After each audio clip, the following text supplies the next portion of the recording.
Welcome back. This 74-year-old company is into third generation, and each generation, while bringing newer strategy to play, has never drifted away from the core values of honesty and fair play.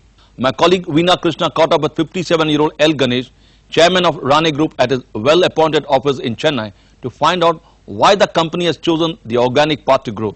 And this is what he has to say. Okay, Mr. Ganesh, Mr. Saigal, thank you for joining us. Mr. Ganesh, if I can start with, it has been a long journey of 75 years, but at this turnover of 2,500 crore rupees, would you say the journey has been a bit slow? You can say that. It depends on what kind of benchmark or metric from where you're looking at. We are known as a conservative group, so you can say that. But what I would say is that if you say in the last 10 years, instead of growing at 10-12% CAGR, we could have probably done better than that, maybe 15 to 20. But I don't see ourselves as a group which wants to double every second year, third year. So that's not our risk appetite, that's not the way we are made. So we don't go after top line.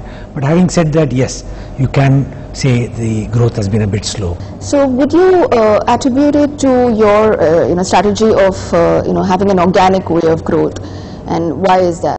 The reason is not just organic growth. Even today, philosophically, we think organic growth is better and greenfield growth is better than acquiring companies. It's two reasons. One, I think we missed to some extent the Maruti growth opportunity in the initial years. Then we made up. So in the initial years, being basically a South Indian company at that time, although today we are spread through the country, I think we missed some opportunities there. And of course, we had our own share of issues. Not all companies have had effective leadership and management through the entire period. So like every other company, we've gone through some ups and downs. So these two reasons rather than organic growth which is cost. Rane Group has a distinct Chennai tag to it, but despite the fact that you have a Maharashtrian founder, Vaman Rao Rane's name. So why is that? We are basically in the auto industry, as you know. So in the auto industry, the growth in the initial stages was more in the south, in the 50s and 60s. Only in the last maybe about decade or 15 years maybe, after the advent of Maruti in the north and to some extent other players in the west, the industry has now grown into three clusters, the west, north and south. So naturally in the first few years our growth was essentially in the south, and we didn't venture much to the north, but that has been kind of changed or corrected, if you will, in the last few years. Today we have plants in the north, in Bawal, in Uttarakhand. We are thinking of some plants in the west. We just started as a very small plant in Gujarat.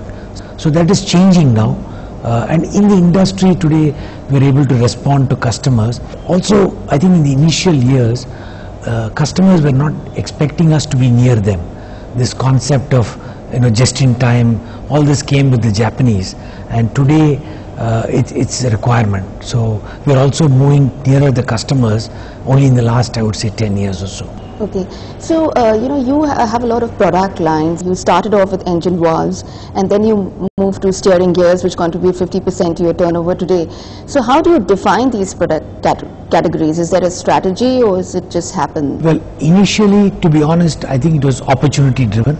When we went from trading to manufacturing in the late 50s, I think whatever opportunities were there, localization was being driven by government policy. So whatever licenses Rane could get at that time, they started one after the other.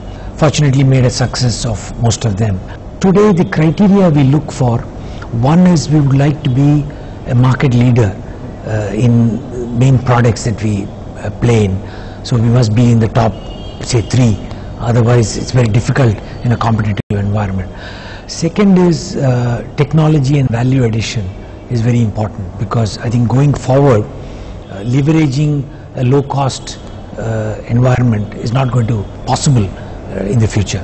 So we look at technology, we look at whether we can differentiate ourselves and be the best in what we do. Otherwise, we don't have any kind of a written document which says we will be present only in these areas. Mrs. Saigal, how does HSBC view this long journey of Rane, and what attracts HSBC to the group? Well, at the onset, before we actually get into having conversations with any customers of HSBC, there are a few important parameters that we go through quite diligently, and these are clearly over and above the financial parameters of what the numbers talk from a P&L stroke balance sheet perspective. If I could name a few, you really spend a lot of time understanding the business model of a particular group stroke company, the sustainability stroke, the growth potential of that business model. More importantly, what's a promoter's track record, what's a promoter pedigree, what's a promoter background, which is actually running, and also the background of key decision makers in a particular customer or customer group. And then you have to really work a lot upon the differentiating factor that business model actually talks about. What is their USP? And most importantly, who are their customers? So you actually see Rane meet or genuinely significantly exceed all these parameters.